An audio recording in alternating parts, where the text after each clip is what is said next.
If Winnie the Pooh can sport a crop top with no pants, eat his favorite fruit all the time, and still love himself, then damn it, so can you. Okay, let's just say it. 2023 and 2024 were a dumpster fire for most MLOs, and many people are wondering if they have what it takes in this landscape. My question is, where are you? I mean, are you at the point where you don't even look both ways before crossing anymore? I mean, how many of you have started to adopt the mantra of survive in 25? Well, let's hope not, because your mantra should be thrive in 25. Now, I'm asking this question because I'm a firm believer that dissatisfaction creates action in people, because most people won't really make any move or change that has serious conviction behind it until they've reached this breaking point. And that saddens me a little bit that many people are this way, but it's kind of the harsh reality for most. But here's what you need to know. There are seldom ever any hopeless situations. You still got options. What are they? Well, for starters, you can just get out of the mortgage business and be bitter. Or you can stay in the mortgage business and dig in your heels and still be bitter.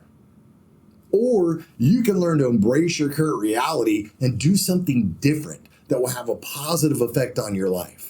Even if you don't really know what that thing is, as long as you can readily admit that you don't know where you're going, but you definitely don't want to be where you are, and that you are completely dissatisfied and you are ready for a change, then and only then will you start moving in the right direction. It comes down to loving yourself enough to make a change, and I know that can be a hard pill to swallow sometimes. I like to look at it this way, and those of you who have kids will get this one, but if Winnie the Pooh can sport a crop top with no pants, eat his favorite fruit all the time, and still love himself, then damn it, so can you. Okay, that was a little bit of a stretch, I get it, but in all seriousness, while speaking of change and dissatisfaction, there's a lot of you dealing with some sort of adversity in some way, and it's on you to figure out, how do I take that adversity and make it into an advantage? The problem we all face, me included, is how do I not let this mentally cripple me and leave me in the state of doing nothing, which I assume some of you might be battling right now. Look, we all deal with this. We don't know what to do, so we do nothing. And yet, we all know how that story ends. I think some things that would be helpful for you would be to take a step back and honestly assess where you are versus where you want to be, and then get brutally honest with yourself as to whether or not you are really doing everything in your power to make a change. Look, maybe you don't even know how to make a change, and in that case, you might need some professional help to learn how to break through your current barriers that might be holding you back. I'm no psychologist, but I'll give it to you straight if you need me to. The other thing I think we all need to be aware of is our negative energy, and whether or not we're letting negative thoughts and feelings defeat us. See, my fear is that this is happening to a lot of you.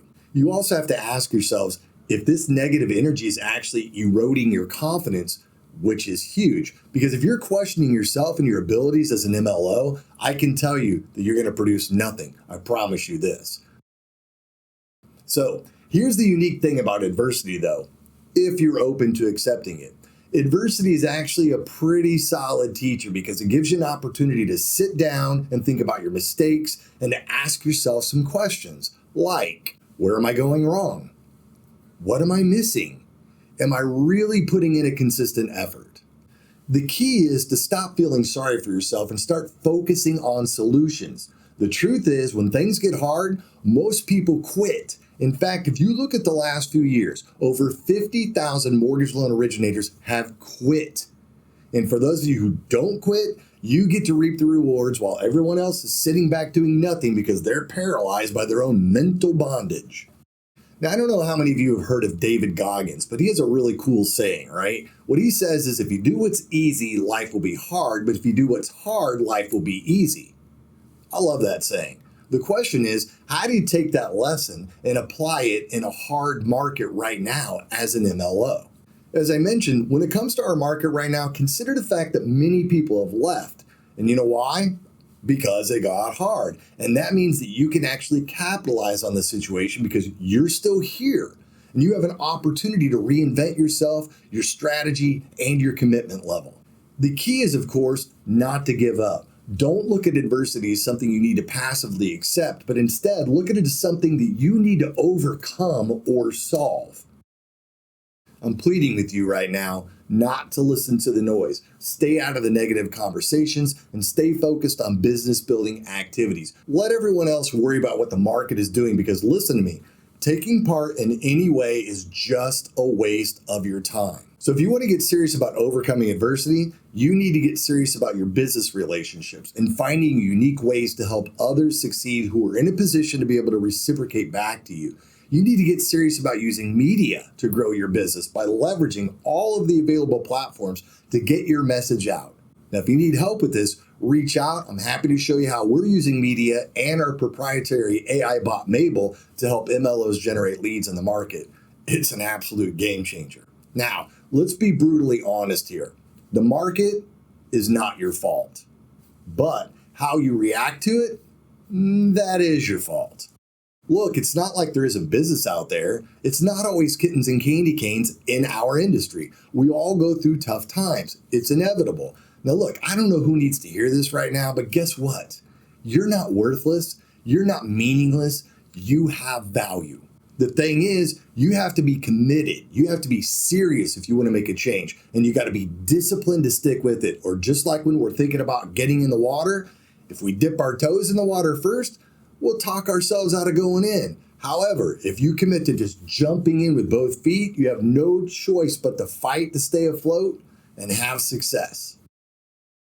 The key is taking action, you guys. This is the biggest issue that I see with MLOs who are not having success right now.